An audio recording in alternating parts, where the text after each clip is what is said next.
Olá, meus amados, queridos irmãos e pessoas amigas, né? Como é bom a gente poder, mais uma vez, estarmos juntos, né? Através aqui do Porções Diárias da Palavra, podendo chegar até você com a meditação da Palavra de Deus, uma breve devocional, e estamos meditando sobre as cartas do Apocalipse, e eu quero então ler para você hoje o texto que está revelado em Apocalipse 2, e eu vou ler a partir do verso 12. A palavra do Senhor diz para nós o seguinte, eu vou ler aqui na Nova Almeida atualizada, né? Texto que serve para a nossa edificação, para o nosso crescimento espiritual, fortalecimento da nossa fé. Então está escrito assim: ao anjo da igreja em Pérgamo escreve: estas coisas diz aquele que tem a espada afiada de 2 gumes. Conheço o lugar onde você mora, que é o lugar onde está o trono de Satanás. Sei que você conserva o meu nome, não negou a fé que tem em mim, mesmo nos dias de Antipas, minha testemunha, meu fiel, que foi morto na cidade de vocês. Aí onde está Satanás, onde ele habita. Tenho, porém, contra você algumas coisas. Estão aí em seu meio os que sustentam a doutrina de Balaão, o qual ensinava Balaque a armar ciladas diante dos filhos de Israel, para que comessem coisas sacrificadas aos ídolos e praticassem a prostituição. Além disso, estão também aí em seu meio os que seguem a doutrina dos nicolaítas. Portanto, arrependa-se, senão irei até aí, sem demora, e lutarei contra eles com a espada da minha boca. Quem tem ouvidos, ouça o que o Espírito diz às igrejas. Amém. Aqui está a palavra de Deus para nós. A cidade, né, de Pérgamo estava ali em meio àquelas 3 cidades, né, onde nós podemos encontrar esta cidade com grande destaque. Era uma cidade que tinha uma importância em termos religiosos, em termos políticos também, porque nesta cidade estava ali um templo, havia ali um lugar que fora edificado para adoração exclusiva de Augusto, né? Então, adoração ao imperador. Havia, assim, em meio a essa realidade, uma distinção em que eles atribuíam o título ao imperador, né, de Senhor, de Salvador e de Deus. E em meio a tudo isso, os cristãos, na verdade, os cristãos fiéis e sinceros ao Senhor, eles jamais aceitavam esse tipo de adoração.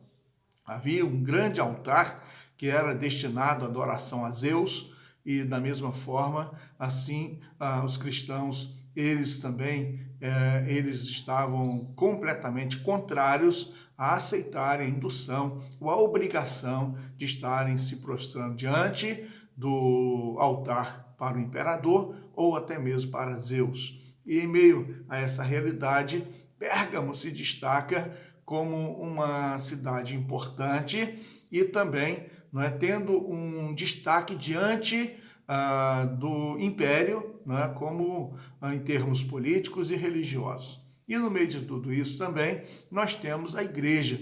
E a igreja estava com uma parte de cristãos fiéis e sinceros, como testemunhas fiéis do Senhor Jesus, mas havia também aqueles que eram infiltrados, não é? Cristãos que estavam completamente equivocados. E a palavra de Deus diz que eles estavam seguindo a doutrina de Balaão, não é? Então, no Antigo Testamento, Balaão, ele foi contratado para amaldiçoar o povo de Israel, e ele então foi proibido por Deus de fazer isso, mas ele induziu o povo a seguir um caminho alternativo, que era dos sacrifícios, não é? O culto ali aos sacrifícios pagãos, e misturando-se com as mulheres, não é? Então as mulheres daqueles povos, elas se estavam conduzindo o povo de Deus para que pudessem então estarem com práticas equivocadas, sacrificando aos ídolos, aos deuses falsos, e com tudo isso então com imoralidades sexuais. E aqui nós temos o ligamento, né? A associação de que no meio daquela igreja haviam seguidores, né, na mesma origem, né, do princípio ensinado por Balaão, e aqui a menção da doutrina dos nicolaítas. Não é? Nicolau era um daqueles diáconos que foram separados para servir a igreja. Nicolau, então, ele desenvolve uma orientação no meio da igreja de imoralidades sexuais e, então, levando o povo de Deus ao pecado, ao erro, ao equívoco, à desobediência, à transgressão, a uma vida completamente fora da presença de Deus. E o Senhor, então, ele faz alusão ao ponto positivo, né? Porque as cartas têm elogios, mas as cartas têm também advertências e as cartas têm a condenação. E o texto, então, fala a respeito dos pontos positivos, mas apresenta também a realidade de que precisavam mudar de atitude. Arrependam-se, senão virei sobre vocês. Né? Então, o Senhor está dando ali uma palavra, enviando uma carta para que pudesse haver mudança de atitude e de comportamento. Meus irmãos, para nós não é diferente hoje. Precisamos manter a nossa vida com Deus, estarmos atentos, né? Porque existe uma idolatria, não só de deuses, mas também idolatria de coisas e pessoas.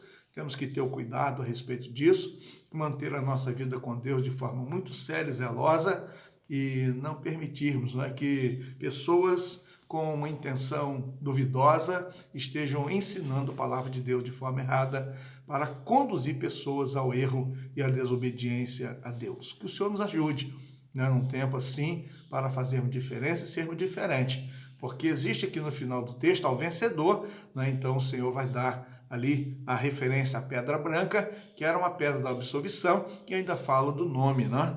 E fala que terá um novo nome, e isso tudo está relacionado à nossa vida plena e perfeita com Jesus Cristo. Então, eu quero convidar você para nós orarmos neste momento, né, que cada um de nós seja achado como fiel ao Senhor. Querido Deus, Senhor amado, nós somos gratos pela Tua palavra que recebemos, que o Senhor nos ajude, Deus, a sermos o Teu povo deste tempo e estarmos, Deus, procurando fazer a Tua vontade, andarmos de forma correta, Deus, estarmos fugindo, Deus, dos laços e das ciladas do inimigo, Deus, e não sermos, Deus, de forma alguma, aqueles que induzem ao erro, ao engano, ao tropeço, qualquer pessoa que seja, mas pelo contrário, que nossas ações e atitudes sejam sempre para glorificar e exaltar o Teu nome. Muito obrigado, Deus, pela Tua palavra. Seja conosco, Deus, neste dia. Abençoa o Teu povo, eu te peço no nome de Jesus. Amém. Assim, meu querido, amado irmão em Cristo, até o nosso próximo encontro, se Deus permitir, que você fique na paz.